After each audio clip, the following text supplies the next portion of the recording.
Hey guys, coldbrew here. Welcome back to another raid video. There's a big spider tournament going on with specific conditions to finish it, and I would say it's one of the easiest tournaments we have with those conditions. Why should you finish it? We're gonna go over this in this video. We're gonna cover 3 different teams, and especially one with a free to play, free to get champion we all get from daily logging in, as well as 2 other teams that can potentially be something that you have already in your account, some champions with those specific skills. I'll cover it today, and I hope you have something that goes on with those champions that you can build a team that you can make work and finish the tournament. Before we get on to that, guys, a quick word from today's sponsor. I want to say a big thank you to Warcraft Rumble for sponsoring today's video and the channel. Guys, Warcraft Rumble has just come out with one of their biggest patches ever, with adding the Cenarion family into the game. Warcraft Rumble is a mobile action strategy game set within the Warcraft universe. So if you played World of Warcraft before, then you'll understand and know the characters immediately. The characters in the game are the minis. They have a ton of fun beating each other. You can play PvE. There's a ton of strategy behind it, and also PvP with even more strategy behind that. There's different decks, multiple different combinations of strategies, and of course a lot of things to discover and enjoy within the game. I am covering this game as part of a second channel showcases. I have been doing this for the last couple of months, and it is amazing. I have links for that down below in the description and comments of the video, as well as a link for you guys to download the game and try it out with me. So thanks again to Warcraft Rumble for sponsoring me, and guys, let's get back to the video. Right, so we're back.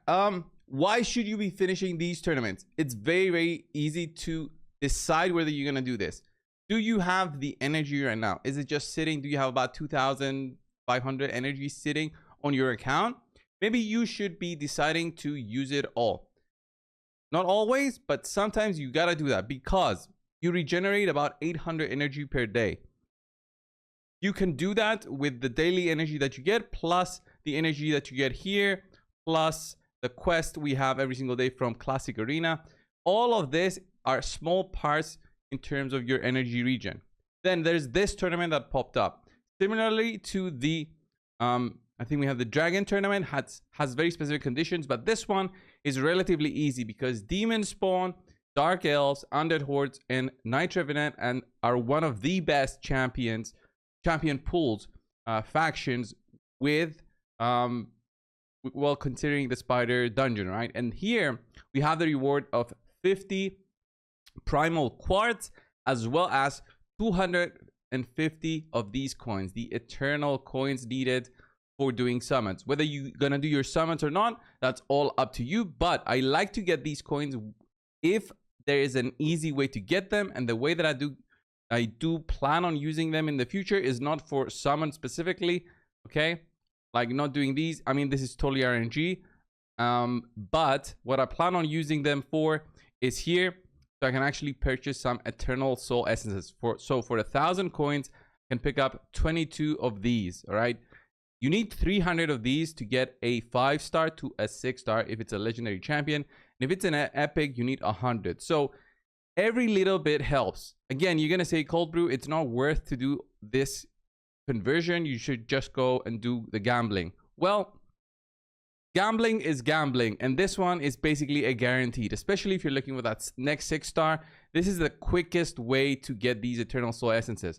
Plus the tag arena tournaments, we sometimes get these as the final reward, plus some other specific tournaments that might show up, might have this as a reward. I do believe the champion training we have right now has some as a reward. Not even, but there is 500 coins there at the top. But 15,000 points is a ton. Literally, this is a lot of energy, plus whatever other resources you use to get these points. I wouldn't go for it personally, and already I'm seeing this tournament with only 2,000 points. Not many players are going for it because, well, it just doesn't make really sense for just the skin on the Wukong. Anyway, let's get started with the teams. I'll show you guys right now the first team, which is the free champion that I mentioned. It's gonna be none other than Arix. Okay, Arix, she is such a cool champion. You might have seen this team before, but basically her A2 skill, that stun that she can apply on enemies with such a high chance, is insane. It's so good, works so well, and together with one specific mastery, right? Let me show you her gear. Together with one specific mastery, you can keep her healthy for the duration of the run. You don't need to have the exact stats that I have. Look at this, 100,000 health with 3,000 defense, 180% crit damage, 200 speed. You don't need all these stats, but you can go with a little bit less health, a little bit less defense with a Slayer set. This is basically a requirement because you get a lot of turn meter boost from the 4-piece bonus. Then anything else you can give her is an extra. You do need masteries though. I would say you do need the War Master or the Helm Smasher mastery here. And then you also need this, the Harvest Despair. Since you will be applying stunts on the small spiderlings, the small spiders, this will also have a chance to apply the Leech debuff, which is basically a worse version of the Lifesteal set. So Lifesteal set gives you 30% heal of the damage you deal. Leech, if I'm not mistaken, is 18 or 20%. So it's still very, very nice. You'll see it in action right now. I have like Renegade in there just for like a reset of her stun skill. Doesn't really matter what Renegade has in terms of gear, but at least a little bit to survive the hit on from the big spider. So let's get started. Didn't even bother with the lead, right? So giving me some extra base health or extra base defense. Can do that, of course, with any of the champions needed from this faction or the any other 3 factions. Okay, so this run goes on for a little bit longer, but you see the stuns going through. See all the leech debuffs that are being applied. Just with 180% crit damage, she's doing really nice damage on the spiders. We dropped to about what, 65% health. We're back to 75. We apply the stuns. Once we apply the stuns, actually, we'll also apply the leech. And we hit them again. Look at that. We're back to 100%. The spider hasn't taken much turns, but here it is. We drop back to 55. And this is how it goes. We don't really come to a point where we face the fear of dying. Look at this. Already at 100%. One more hit. It's going to go through, kill some more spiders. The next time the boss goes, it's actually going to be annoying because we might get hit for big damage. But we don't really care because this run goes for about a minute, 10 seconds. It really depends on your damage that you place. But look at this, a minute 3, and it was very easy. I got 16 points for the tournament. I know it's not a lot for 20 energy. Okay, you can go with a lower dungeon. So let's say spider 20 on normal if you just want to get the rewards. But if you're somebody who's looking for mythical accessories, this is spider hard mode 10. Okay, I'm not going to show the lower teams required for beating that, but I would say that's a team possible that you can run if you wanted to. So like on this team, for example, you can just throw in like cold hearts to do that base damage on the boss. Honestly, let me just throw in all my cold hearts that I have. I think they should be enough speed. Just to give you guys an example, let's say you have the amount of cold hearts I have.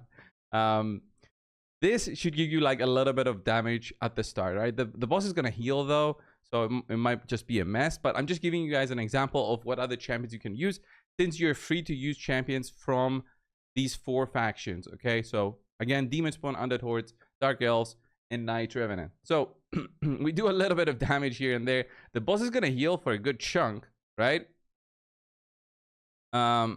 Yeah, good chunk. Basically did nothing there. Okay.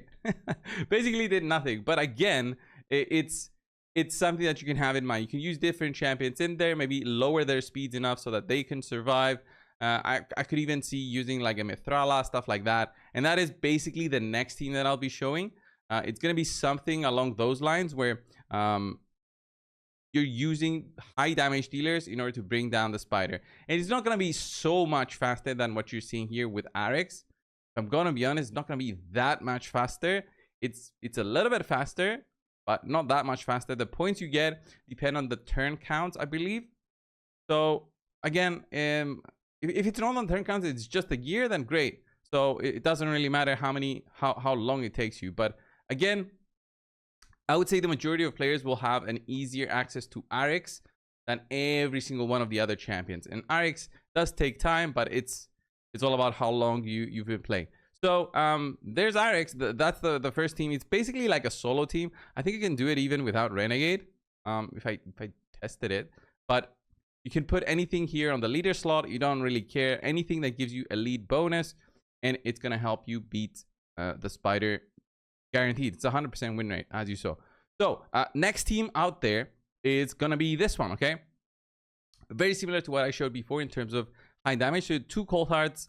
We're using a Lydia and a Mithrala, and then a Renegade. In terms of speeds, just have to be higher than 240, I believe, or 245 for the spider on hard mode. So anything above that, and then you need to have a specific order.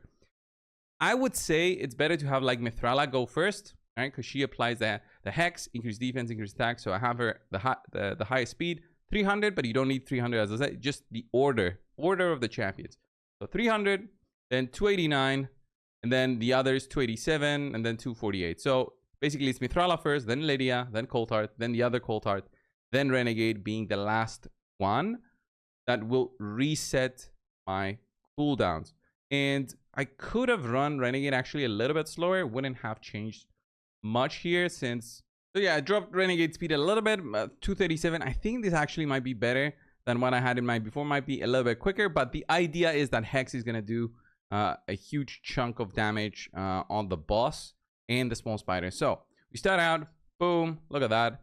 We apply the Hex, and then defense down weekend plus a Hex set on Lydia. By the way, look at that. The Hex defense down weekend basically kills the spider. We get a reset through. Oh, it's the increased speed that basically gave me that turn there. It's fine. We'll have 2 more turns from the cold hearts. 1 turn, then another turn, and then that will basically be it. Okay, until I get my A3 on one of the cold hearts, and that is the run. So 38 seconds. It's quite an easy team to build if you're at the stage where you do have Mithrala and Lydia. You can make it a little bit faster, but oh, actually that's not solid. Can make it a little bit faster, but I would say don't worry too much about rebuilding champions or building a second cold heart if you haven't already. Although I would say second cold heart didn't give me anything, you know, bad to the account. I've used her multiple times, so it wasn't like a bad investment. In terms of blessings, you don't need them, but what you do need is some good gear. So like the cold hearts, I'll show you guys. The cold hearts do have, one of them has like a lethal set, especially the strongest cold heart I have has a lethal set on. So it's like 250 crit damage with 280 speed. So it's pretty strong stats with a little bit of ignore defense. I do think I have like plus 4%. So that's from live arena bonuses. So that's like two upgrades, if I remember. And then the other cold heart has a little bit lower stats with no lethal, but still has 280 crit damage and a good chunk of speed. So you have that in mind in terms of how strong they can be, but it's really the strength of the defense down, the weekend, and the Hex to get you that win. And then finally, guys, we'll have a look at the endgame team. All right, well, these are not really an endgame team, but it's a different kind of setup with HP burns and activations, but I'll have to log on a different account for that. Okay, guys, so for this one, the team is ridiculous. It's 3 Theodores, an HP burn, and then a cold heart. Okay, no chance the majority of players out there have this. Maybe 1 Theodore, maybe 2 if you got really lucky. But the idea behind this is activations of the HP burns applied by my boy Drank here, who has an unresistible HP burn, which is pretty nice, especially on Spider. And then you want to have your cold heart be the fastest of them all, so all of the small spiders drop. In terms of turn order, again, as I said, cold heart first, then Drank, and then you have the Theodores go and use their chemistry. I don't even know how to pronounce that. Chemistry skill, which is the activation of the HP burn. It doesn't work that beautifully because of the way that the spider works, with the spider healing when an HP burn is activated. So the run goes for a little bit longer, but you can use some different combos if you really want to with different champions. I'm just showing a different kind of setup with just HP burn activations. Okay, just like HP burn activations. I wouldn't really use it, I would say, as a farming team like this. I have a different variation of that as a farming team, but again, it depends on It depends on what kind of gear you're running, what kind of champions you're running, and whether you want to get this done as fast as possible. So let's have a look at this team. It should be a fun one. Sometimes it finishes at 10 seconds, sometimes a little bit longer. So we'll see. I'm not sure when it gets to 10 seconds. So look at that, the activations and the heals. You see the boss dropping so low there. We'll do a counterattack here, and then this one is actually a quick run because of the execution blessing there on one of the Theodores, but you don't need that. In terms of gear, you don't need much gear on them. I have regen gear because I've used them in other areas, but this is basically where it's at with this one. It's very quick and you get the points again. It didn't really change much in terms of how many points we get because it's based on the gear we get. So sometimes it's not going to work that well. So damage goes through with the cold heart. We do 10% of the boss health. Then there's the HP burn. The blessing applies the brimstone, which is nice. And then look at all that damage. We even counterattack here with Theodore. And it happened again to be a fast one. It doesn't always happen like that, but it's basically the beauty of HP burn activation, which makes this go like this. So HP burn, HP burn, HP burn. There it is. So yeah, a little bit longer here. I'm not sure why. I think the small spiders don't really die there. So that's what happens. But again, this is a quick run because of the Theodores applying poisons right after this. And basically that's how we kill the boss. So if this went for way longer. Oh my god, this is like the longest run. Okay, we even had another activation there. So this was like the longest run, but this is like an example of a more endgame setup where you are running HP burns and getting some good runs in between. All right, this was the video, guys, on this tournament with the Talarian faction. I hope you guys are enjoying your Sunday. Have a really good day. Check out the link in the description of the video for the sponsor of today. Thanks again. I'll see you guys in the next one. See ya.